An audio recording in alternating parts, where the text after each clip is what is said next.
Hello दोस्तों, आपके अपने YouTube चैनल में आप सभी का स्वागत है। जिन्होंने हमारे चैनल अभी तक सब्सक्राइब नहीं किए, प्लीज़ हमारे चैनल को सब्सक्राइब कर लें, बेल आइकन को दबाना ना भूलें ताकि आने वाले नोटिफिकेशन के वीडियो सबसे पहले आपको मिले। तो आज के जो सेशन में हम लेकर आए हैं विभाज्यता के नियम। विभाज्यता के क्या क्या नियम होते हैं, 2 से विभाजित करने के, 3 से, 4 से, 5 से, 6 से, 7 से, इन सभी को देखेंगे हम। पहले देखेंगे हम लोग सबसे पहले जो है कि 2 से विभाजित होने के नियम, फिर देखेंगे हम लोग 3 से, फिर 4 से, 5 से, ऐसे करते हुए पूरे 11 से विभाजित होने वाले संख्याओं को देखेंगे कि क्या क्या 2 से, 3 से, 4 से, 5 से, 6 से और 7 से, 8 से, 9 से, 10 से, 11 से विभाजित होती है। एक एक करके देखेंगे सभी को। सबसे पहले देखेंगे कि 2 से विभाज्यता के क्या नियम हैं, यानी कि 2 से कौन कौन सी संख्याएं हैं जो कि विभाजित होती हैं। तो वे सभी संख्या 2 से विभाजित होंगी जिसकी इकाई का अंक 0 या सम संख्या हो, मतलब जिसके इकाई में 0 हो और सम संख्या हो।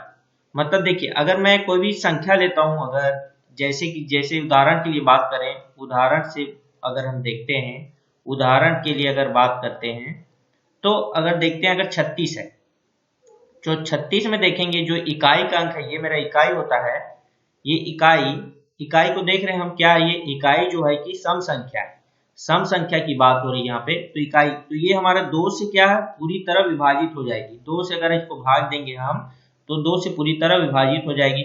इसी तरह अगर हम लोग लेते हैं, अगर 300 ले लेते हैं, अगर कोई संख्या 300 है तो इसका इकाई का अंक क्या है, मेरे पास 0 है, तो ये भी संख्या क्या है, 2 से विभाजित होगी। अगर इसको 2 से विभाजित करेंगे तो हम इसका कितना आएगा, 150। मतलब क्या है कि ये पूरी तरह ये जो संख्या है 2 से विभाजित हो जाएगी। इसी तरह अगर 36 को अगर हम लोग भाग देंगे तो कितना आएगा, 18। तो ये भी कितना है, इसमें पूरी संख्या 2 से विभाजित हो जा रही है। अगला देखेंगे हम लोग कि 3 से विभाजित होने के नियम। 3 से कौन कौन सी संख्या है जो कि विभाजित हो जाती है, देखते हैं। तो देखिए, वे सभी 3 से विभाजित होंगी, वे सभी संख्या 3 से विभाजित होगी जिनके अंकों का योग 3 से विभाजित होगा। अब इसमें अगर बात करते हैं हम लोग, उदाहरण की अगर बात करते हैं, इसमें उदाहरण अगर मिलता है तो देखिए, अगर मैं क्या लेता हूं, 530 ले लेता हूं, ठीक है। तो देखिए, इन संख्याओं को योग, मतलब 5 धन 3 धन 0, अगर इनको जोड़ूंगा तो 5 3 8। तो देखिए, यहाँ जो संख्या है 8 हो रही है, क्या ये 3 से विभाजित होगी? नहीं। तो ये जो संख्या है 530 जो है कि 3 से विभाजित नहीं होगी। अगर मैं इसी को अगर ऐसी संख्या ले लेता हूं, जैसे मैं ले लेता हूं कि 729 ले लिया मैं, तो इसको जोड़ूंगा अगर 7 धन 2 धन 9, इसको अगर जोड़ने पे आता कितना, 9 2 11 और 11 7 18। अब ये क्या है, जो ये 18 जो संख्या 3 से विभाजित है, 3 की पहाड़ा में आता है, यानी कि 3 से विभाजित है, तो 3 छक 18। अगर इन संख्याओं को और आगे भी देखेंगे तो 1 धन 8 अगर लिखें तो ये क्या हो गया, 9। तो ये 9 क्या है, 3 की पहाड़ा में भी आता है, मतलब 3 से विभाजित है। इस प्रकार क्या हो गया, 2 और 3 से विभाज्यता के नियम हमको पता चल गया। आगे देखेंगे 4 से विभाज्यता के नियम। तो 4 से विभाजित होने वाले कौन कौन सी संख्या है वो देखें। वे सभी संख्याएं जो 4 से विभाजित होंगी जिनका अंतिम 2 अंक, यानी कि इकाई और दहाई 4 से विभाजित हो जाए या दोनों अंक शून्य हो। कहने का मतलब ये है कि अगर हम 4 से विभाज्यता की नियम देखेंगे, अगर कोई संख्या लेते हैं, मान लीजिए हम संख्या लेते हैं कि 2 7 2 7 और ले लिए 2 और 4, तो देखिए 2724 है, तो इसका इकाई 4 हो गया और दहाई 2 हो गया। तो लास्ट जो 24 है, क्या यह संख्या 4 से विभाजित है? तो देखेंगे कि हाँ, 4 से विभाजित है, 4 छक्का 24। तो ये क्या हो गया, पूरी तरह विभाजित हो रही है। तो ये पूरी जो संख्या है 2724, ये भी संख्या क्या हो जाएगी, पूरी तरह विभाजित होगी। अन्य उदाहरण भी हम देख सकते हैं, जैसे मान लीजिए 340, तो लास्ट का 2 अंक देखते हैं, क्या ये 4 से विभाजित है? हाँ, 4 की पहाड़ा पे आता है, तो ये भी पूरी संख्या क्या होगी, पूरी तरह विभाजित होगी 4 से। अगर इसी को अगर हम लोग बात करें 3400 तो लास्ट का अंक दोनों क्या है, 0 है मेरा, तो ये भी क्या है 4 से विभाजित हो जाएगी। ये हमारा 4 से विभाजित के नियम है। अगला देखेंगे 5 से विभाजित के नियम। वे सभी संख्याएं 5 से विभाजित होगी जिनका इकाई अंक 0 या 5 होगा। अब यहाँ पे भी बात कर रहे हैं इकाई अंकों की, तो इकाई अंक मतलब देखिए 5335 लेते हैं तो इसका इकाई अंक क्या है, 5 है मेरा, तो ये 5 से पूरी तरह विभाजित होगी। इसी तरह हम लोग 3450 लेते हैं तो इसका इकाई अंक कितना है, 0, तो ये भी पूरी संख्या 5 से विभाजित होने की शर्त को रखेगी। मतलब ये भी जो भी संख्या 3450 है ये भी हमारा 5 से विभाजित हो जाएगा। ध्यान रखिएगा 4 से और 5 से नियम को, 4 और 5 का नियम। ठीक है, अगला देखेंगे, अगला है 6 से विभाजित के नियम। अब इसमें क्या है, वे सभी 6 से विभाजित होंगी जो 2 और 3 दोनों संख्याओं के साथ विभाजित होगी। कहने का मतलब ये है जो 2 से भी विभाजित हो और 3 से भी विभाजित होगी तो वह संख्या क्या है, 6 से विभाजित होगी। देखेंगे उदाहरण से समझेंगे। जैसे मान लीजिए मेरे पास कितना है, मान लीजिए 252 है मेरे पास। अब इसमें देखेंगे हम, पहले तो हमें पता है 2 से विभाजित होने के नियम, जिसका इकाई अंक 0 या सम हो, है ना, और 3 से विभाजित होने के नियम, 3 से इसको देखते हैं 2 धन 5 धन 2, इसको अगर हम लोग जोड़ेंगे तो कितना आएगा, 5 2 7 और 1 9, तो ये भी क्या है 3 से विभाजित हो रही है। मतलब क्या है मेरा 252 जो है कि किससे विभाजित हो जाएगी, हमारा 6 से विभाजित हो जाएगी। इसी तरह और भी एग्जांपल ले सकते हैं हम, जैसे कि ले सकते हैं 96 क्या है, इकाई अंक क्या है, इसका सम है, मतलब 2 से विभाजित के नियम को रखता है, और 9 और 6 को जोड़ते हैं तो कितना हो जाएगा मेरे पास 15। अब क्या है, 3 से विभाजित है, मतलब जो 96 है मेरा वो क्या है, 6 से विभाजित हो जाएगा। अगला देखेंगे 7 से विभाजित के नियम।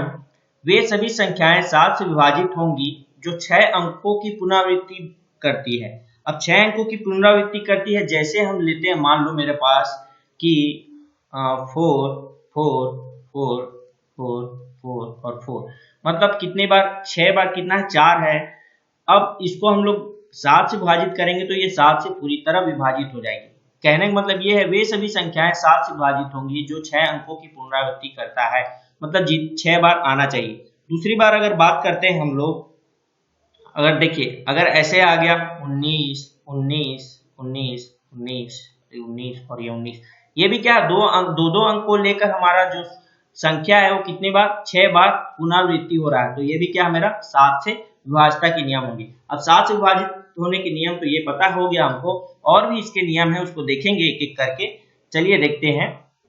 अब 7 से विभाजित के अगला नियम है अंतिम संख्या की 5 गुने में बची संख्या को जोड़िए। कहने का मतलब है अगर मैं कोई संख्या लेता हूँ, मान लीजिए कितना ले लिया, 483 ले लिया, मतलब 483 ले लिया, तो बोला अंतिम संख्या के 5 गुना, मतलब अंतिम संख्या क्या है इसका, 3, तो 3 का 5 गुना कितना हो जाएगा मेरे पास, 15, है ना, तो 15 हो गया।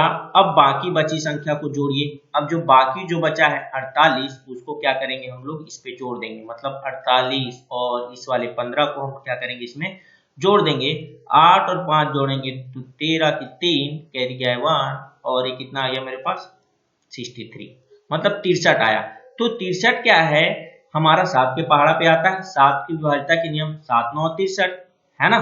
तो क्या है ये मेरा जो संख्या होगा 4000 बोलता हूँ 483 जो होगा वो हमारा क्या है 7 से विभाजिता के नियम को बताता है, मतलब ये जो संख्या है 7 से विभाजित हो जाएगी।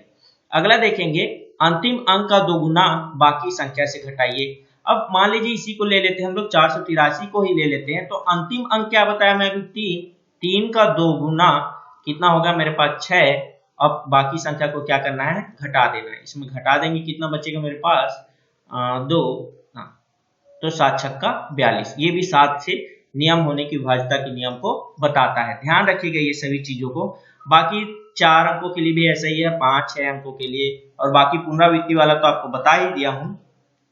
ये विभाजिता के नियम है इसको ध्यान रखिएगा सभी एक एक करके। अगले अगले विभाज्यता के नियम की ओर बढ़ते हैं। अगला है 8 से विभाज्यता के नियम। मतलब 8 से जो विभाजित होने वाली है वे सभी संख्याएं 8 से विभाजित होंगी। कौन सी सभी संख्याएं अभी मैं बताऊंगा, जिनके अंतिम 3 अंक 0 हो तथा अंतिम 3 अंक 8 से विभाजित हो।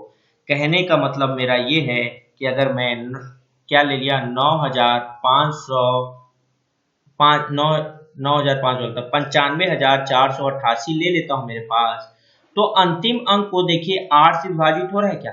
अंतिम अंक को 8 से विभाजित करके देखते हैं। 8 छक्का 48, ये हो गया हमारा 8 छक्का 48, ये 8 आया, फिर 8 एकम 8। ठीक है, तो कहने का मतलब ये है कि ये अगर संख्या 8 से विभाजित है तो पूरा 95,488 जो है मेरा पूरी तरह विभाजित होगी। ठीक है, और अगर दूसरे तरीके से बात करें 35,000 की बात करते हैं, 3,000 बोलता हूँ सॉरी, फिर 35,000 की बात करें तो लास्ट की जो तीनों अंक है वो 0 होना चाहिए, तो भी ये 8 से विभाज्यता की होने की हो जाएगी ये वाली जो संख्या है हमारी। ठीक है, ध्यान रखिएगा कौन सी, लास्ट की तीनों अंक जो है वो 8 से विभाजित हो और लास्ट के तीनों अंक जो है 0 हो, तो 8 से विभाजित हो जाएगी वह संख्या। फिर 9 से विभाज्यता के नियम। 9 से विभाज्यता होने के नियम है वे सभी संख्या 9 से विभाजित होगी जिनके अंकों का योग 9 से विभाजित हो। मतलब जिनका अंक, अगर हम लोग कोई भी संख्या लेते हैं, जैसे 3 की बात करते थे तो 3 में क्या करते थे, सभी संख्याओं को जोड़कर देखते थे क्या वह संख्या 3 से विभाजित है। उसी तरह 9 से विभाज्यता के नियम में भी यही दिखाता है कि सभी संख्याओं को जोड़कर देखेंगे कि क्या 9 से वो विभाजित हो रही है। तो एक संख्या ले लेता हूं 68,454। ठीक है, ये संख्या ले लिया।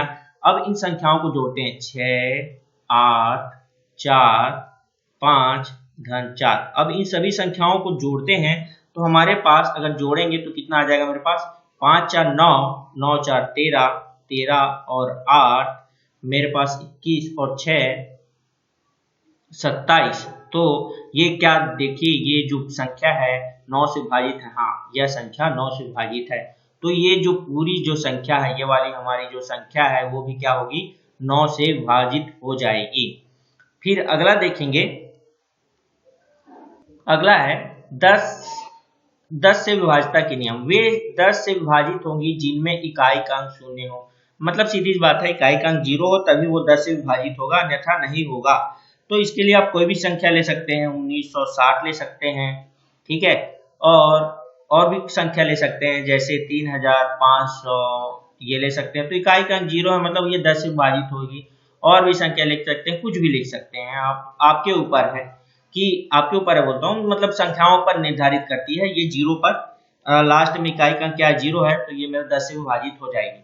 11 से विभाज्यता के नियम को जानेंगे तो इसमें देखेंगे हम लोग क्या एक एक करके देखेंगे कि 11 से विभाज्यता के नियम क्या हो सकते हैं, कौन सी संख्या है जो कि 11 से विभाजित होगी और कौन सी नहीं। तो वे सभी संख्या 11 से विभाजित होंगी जिनके एक ही अंक पुनरावृत्ति सम बार हो, बार बार हो, जैसे 33 हो गया और 7 कभी कितना बार बार पुनरावृत्ति हो रहा है। इसी तरह हम लोग बात करें 44, तो 44 क्या है, 4 बार बार आ रहा है। और 5 5 5, अगर 5 की बात करें तो 5 भी 5 4 बार आ रहा है, बार बार पुनरावृत्ति हो रहा है। तो 11 से विभाज्यता के नियम को ये फॉलो करें कि ये वाली जो संख्या है वो 11 से विभाजित हो जाएगी। इसी तरह ऐसी संख्या जिसके दाहिने तरफ से सम तथा विषम स्थानों पर स्थित अंकों का योग का अंतर 0 हो और या अंतर 11 से विभाजित हो, तो वह संख्या क्या हो जाएगी, 11 से विभाजित हो जाएगी। कहने का मतलब अगर देखिए कि अगर हम लोग संख्या लेते हैं 932789, मतलब कितना, इतना लेते हैं, तो इसमें देखिए दाहिने ओर से, मतलब दाहिने ओर से इस साइड से हम लोग लेना, इस साइड से क्या सम संख्या और विषम संख्या। तो इस साइड से अगर हम लोग विषम संख्या लेंगे तो 9 7 और 3 होगा। तो 9 और 7 3 को अगर जोड़ेंगे तो हम क्या आ रहा है हमारे पास 19 आ रहा है। उसी तरह इधर से ही हम लोग क्या लेंगे, सम संख्या, ये 8 हो गया, ये मेरा 2 हो गया और ये मेरा 9 हो गया। अब ये तीनों संख्या को फिर से अगर हम लोग जोड़ते हैं तो हमारे पास कितना आ रहा है, 19 आ रहा है। और इसके बाद क्या बोला है, विषम स्थानों पर अंकों का अंतर 0 हो या 11 से विभाजित हो। तो देखिए इन दोनों का अंतर अगर 19 और 19 को घटाते हैं तो 0 आ रहा है, तो मतलब ये जो संख्या है, ये वाली जो संख्या है, ये 11 से पूरी तरह विभाजित होगी। इसी तरह अगर हमारे पास अगर यहाँ पे घटाने पे मान लो हमारे पास ये 38 है, फिर ये 19 आता, फिर घटाने पे पता चला 19 आ रहा, तो क्या ये देखते हैं क्या 11 से विभाजित है? नहीं, तो 11 से विभाजित नहीं है। तो इस तरह जो संख्या अगर आएगी तो 11 से विभाजित नहीं। अगर मान लीजिए इसका अंतर, इन दोनों का अंतर 11 आता, तो वह संख्या 11 से विभाजित हो जाती, या 44 आता जो 11 से विभाजित है, तो ये संख्या क्या है? 11 से विभाजित हो जाती। दोस्तों, तो आज आपने विभाज्यता के नियम को जाना है, विस्तार से देखे हैं कि करके। अगर ये वीडियो आपको अगर अच्छा लग रहा हो तो प्लीज हमारे वीडियो को लाइक कर दें, शेयर जरूर करें, और सब्सक्राइब करना ना भूलें। और भी अगर ऐसी वीडियो पाना है तो आप कमेंट करके जरूर बताएं कि हम आपके लिए कैसा वीडियो बनाएं कि आपको अच्छा लगे। धन्यवाद।